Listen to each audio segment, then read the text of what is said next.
السلام علیکم ناظرین، میں ہوں بلوچ زادہ، ایک بار پھر آپ کی خدمت میں حاضر ہوں۔ ناظرین، جیسے کہتے ہیں کہ ذات دی کوڑ کرلی تے چھتیرانو جپے، گل وہی ہے۔ ڈاکٹر آصف اشرف جلالی نے چیلنج کیا ہے شیخ الاسلام مفتی تقی عثمانی صاحب کو مناظرے کا۔ چہ پدی کا شوربا، او یار کوئی عقل نو ہاتھ مار، کوئی گل کرنے والی۔ شیخ الاسلام مفتی تقی عثمانی صاحب کو پوری دنیا جانتی ہے اور مانتی ہے، اور ڈاکٹر جلالی صاحب کو تو اپنے بھی نہیں مانتے۔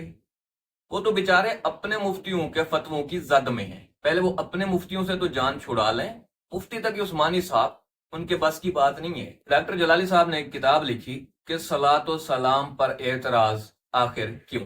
اس میں لکھا ہے کہ درود ابراہیمی نماز کے علاوہ پڑھنا بھی ثواب ہے۔ تمام مسلمانوں کا یہی عقیدہ ہے کہ درود ابراہیمی جب چاہیں پڑھیں، ثواب ہی ثواب ہے۔ نماز کے اندر پڑھیں، نماز کے باہر پڑھیں، جہاں دل کرے آپ کا پڑھیں۔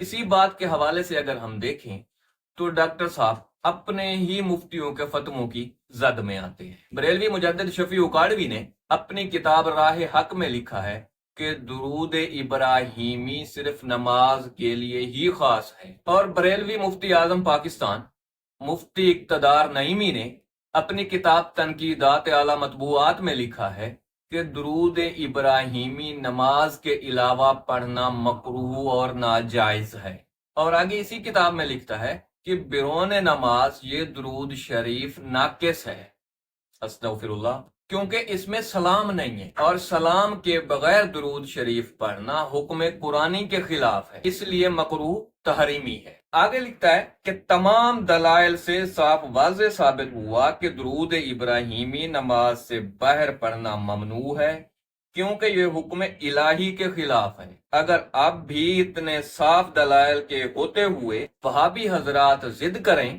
تو ان کی یہ کم علمی اور احادیث و آیات کی کم فہمی اور بے دلیل ہٹ دھرمی ہے۔ اب مفتی اقتدار نعیمی کی روح سے تو ڈاکٹر جلالی صاحب قرآن کے حکم کے خلاف چلنے والے بھی ہیں، ناجائز و مکروہ فعل کرنے والے بھی ہیں، اور مکروہ تحریمی کا ارتکاب کرنے والے بھی ہیں، ضدی بھی ہیں، کم علم بھی ہیں، اور قرآنی آیات و احادیث کو سمجھنے میں کم فہمی والے بھی ہیں، اور بے دلیل ہٹ دھرمی کرنے والوں میں شامل ہیں، کیونکہ وہ اس مسئلے پر وہابیوں کی تائید کرتے نظر آتے ہیں۔ تو یہ سب کچھ میں نہیں کہہ رہا، مفتی اعظم پاکستان مفتی اقتدار نعیمی نے انہیں کہا ہے۔ اور آگے لکھتا ہے کہ تفسیر نعیمی کے اندر بھی یہی لکھا ہے کہ درود ابراہیمی نماز کے باہر مکروہ و ناجائز ہے، اور مزید لکھتا ہے نور العرفان میں یا ایھا الذین آمنوا صلوا علیہ وسلموا تسلیما کے تحت بھی لکھا ہوا ہے کہ درود ابراہیمی ناقص و غیر کامل ہے۔ تو ڈاکٹر صاحب،